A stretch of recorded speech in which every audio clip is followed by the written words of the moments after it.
So he gets here within minutes, he assesses the situation with the assistance of the local custodians in his building, and realized what was happening is some of the basement boiler rooms in these buildings are not built to withstand so much water. And the water has nowhere to go because the ground's frozen. So they had water going down there, and that happens every 5 years or so, and it's frankly built for that. And that's just how these buildings are built. So they, within minutes, set up a sump pump, expelled the water, and no one even knew. Building opened on time, school opened on time, no one knew the difference. But that's just a quick example of the fine work that Wayne and his crew do. Great.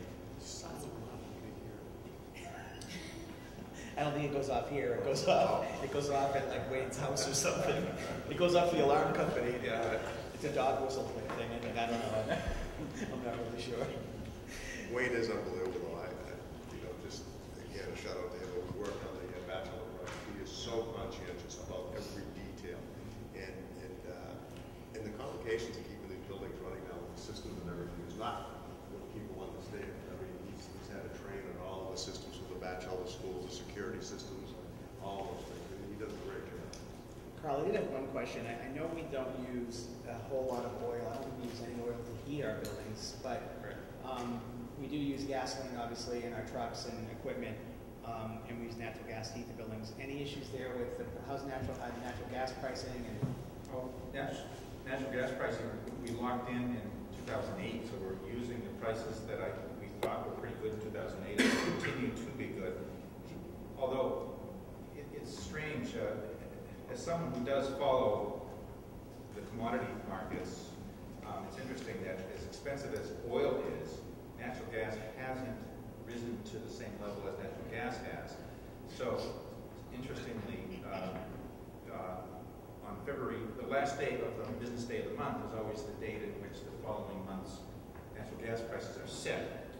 And I noticed today's prices were, for natural gas, was something like $3.80 a decatherm.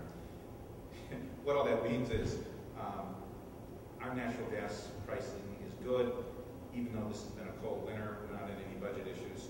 If we were using oil, we would be. On the vehicle side of the gas, that is a little bit of a problem. We're up over $3 a gallon. Although we do pay wholesale prices for gas because the town of North Reading, acts as a gas wholesaler for all of the town's vehicles. So all of the school vehicles, the sped vans and the maintenance vehicles, gas up at the DPW. So it's relatively up, but the volume of our vehicle gas isn't so high that it's going to present a problem. And any issue with the bus contract in terms of fuel prices? Or? No, we haven't yet. The diesel prices haven't yet reached that benchmark at which we have to start paying a surcharge on. And even if it does go up, I don't know. I mean, what are they forecasting? $3.50 a gallon? Is that what the forecasts are now? $3.29 now. Yeah. Pushes for It won't be a budget buster. Okay. All right, thanks. We have no staffing reports, no bids and donations to report. We have subcommittee reports. And I think I had one of them here. really.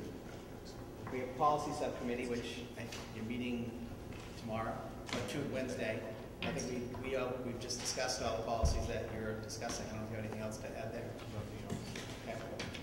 We have evaluation subcommittee is meeting on the 8th. Who's on that? You? Yep. And Cliff? And we've had to reschedule many times because of various snow and sick issues. So Okay. we're a little behind. All right. We'll catch up. Okay. And then we have athletic subcommittee. Oh no, we have communications subcommittee on March 14th, and we discussed that already. We did have an athletic subcommittee meeting on February 15th, and I forgot to bring my notes. I know one of the items we discussed, and I forgot to bring this up to Carl, was doing some work to refurbish the middle school baseball field, mainly to be used for practices, not for games. Putting in a skin infield, taking all the grass out. Frank Carey, the high school baseball coach, came to our meeting and discussed the possibility of the Diamond Club putting funds toward it. And then we also discussed what the recreation commission putting funds toward it, and seeing what, as we did last year when we helped, when we put the fence up at the school, seeing what funds we might have available. Frank we hope to get some pricing, I think, for the next subcommittee meeting. I know Marty Tilton had talked about that, and Frank was going to go back to the Diamond Committee to see how much money they might be able to commit to that project. Just for the public, the issue we have there is that it's really not a usable field right now. It's grown over, there's no water up there, so there's really no way of keeping the grass growing, and it's in pretty bad disrepair right now. I know they did some fixes on it 3 or 4 years ago, but there's just no way to keep it up. I don't think we'd play games there because of the tennis court issue. If we did, we'd have to put up netting because there'd be games going on while the tennis matches were going on. But that was the main thing we discussed. Was there anything else? Did we get into the signage again? No, not really. They just, no. And we talked about, what did the boosters, I forget, they committed to buying something else, and I forget. The athletic boosters. Yeah, the athletic boosters, so maybe another donation to cover something. Lacrosse nets, soccer nets. The lacrosse nets? Oh, I know what it was. They're going to add a third event, a third fundraising event, and their goal is to commit that money to buying equipment that the athletic teams need right now, like lacrosse nets, and maybe we need soccer nets or field hockey nets, whatever we need. They asked David to come up with a list. Right, they asked me about the list. We also talked about, this was actually interesting because we have discussed, Dave Johnson, the athletic director, has discussed adding some new winter sports teams. One of them would be a gymnastics team, the second possibly a girls hockey team. And through his investigation, he's come up with some schools that have co-ops or other schools that might be interested in doing a co-op program both for gymnastics and for girls ice hockey, which obviously makes it much more cost effective for us because we wouldn't be the host school and we'd be sending kids. The one question we had, Carl, and actually I forgot to ask you this prior to this meeting, if kids are on a co-op team, do they pay the athletic fee? How does that work? The best example I can cite is when North Reading Wrestlers were on the Linfield team, they did. Yeah. So I would think it's just a local policy. Yeah, because we do have to put money toward the program based on the number of kids we have. So I'm assuming that the athletic fee they No, I think pay we did it with, covers our. I'm almost sure we did it with the girls hockey team when they will co-op with Wilmington. I think I'm almost sure the wrestling team, Right. the wrestling kids are paying as well. Yeah, one of the outcomes was that I know in the Linfield situation, I believe we paid the 2 coaches. I think we paid for the assistant coach, Right. and they paid for the head coach. Right. I think one suggestion is with the co-op teams, we kind of put a timetable, maybe it's like a 5-year program, just to meet the student expectation, because that Wilmington team just split apart. Right. That's one of the things we actually talked about was our goal would still be if for example the wrestling team is getting close to having enough interest where we can have our own team. Our goal down the line, if we get enough students, would be to have our own team. Right. But you're right, in terms of doing that agreement, we want to have a heads up. Split. Right. The thing just And disappears our kids- and our kids have no place to go. Which right now, if a girl wants to play hockey, they have to play on the boys team. And I think we have one girl on the JV team right now.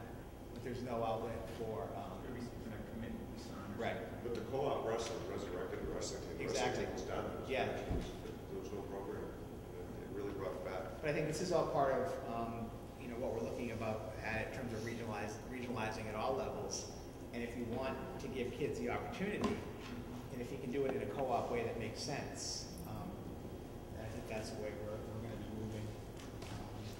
I think those are the main issues we discussed at athletic subcommittee. Administrative reports, Kathy?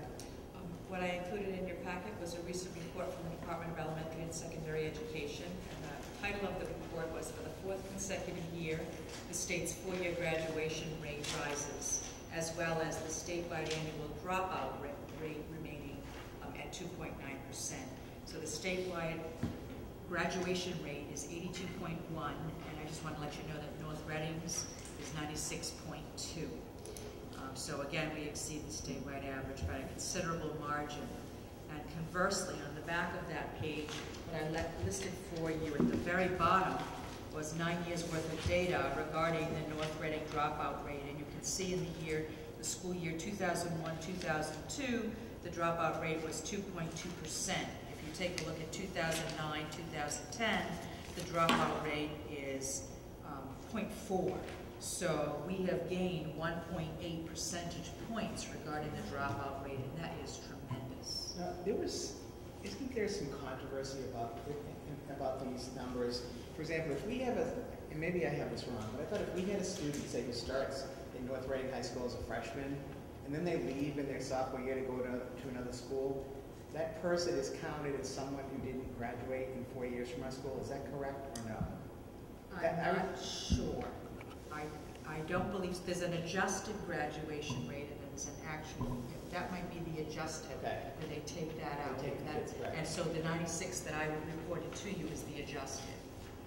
And do we know, do most of those kids who don't graduate in 4 years, do they come back for a 5th year? Yes, know that? they've either been retained for a year, and I think our retention is right now 2.5%. I'm sorry, 1.6% is still in school, and 0.5 were non-graduation completers, with 1.6% considered to be dropout of the cohort. So this is a 4-year adjusted cohort. When you look at graduation rates, it's not just 1 year of data. It's 4 years worth of data, so they call it a 4-year cohort. We're going in the right direction. I mean, We are definitely moving in the pretty right difficult to direction. get, to get much better, we'd have to almost get to 100%. We're Correct. close to that. Very close to that. But the dropout rate, I just thought that was phenomenal, that it It is. has decreased by that many percentage points. So that's the reason we're talking about 1 or 2 people. 1 or 2 students given the number of kids we have. right? Correct, correct. Right now, we had a total dropout count of 3 students in 2009-2010. You hate to see anybody drop out, but that's a pretty good rate to maintain. That's great. Anything else? No correspondence at this time. Okay. We have our next meeting. We'll simply be meeting at 6:30 prior to the special meeting on March 14th at the high school library, and then March 28th we're meeting at the Batchelor School, Correct. and then we have March 31st budget workshop. Did we say 6:30 on that? We did say 6:30 on that. And pizza on that, if I recall. And pizza, yes, it's already been ordered. You ordered it already? Are they delivering it? And Who wants to give the money now? Yeah. Like the 10. no, we're gonna have to go pay them to pick it up. And All then, anchovy. I love it. and then we have our public budget hearing in April 11th. That'll probably be in the large group room. And That's Kathy, I think you heard the suggestions last week to have the principals there. And, Yes, they've already been informed. Okay, great. And then regular meeting at Monday, the 25th. Any further issues? I'll entertain a motion to adjourn. All in favor? Aye. Opposed? Unanimous. Good night. That's the only motion we had tonight. Yeah? Motion to adjourn, that was it. Yeah. That's gotta be a first.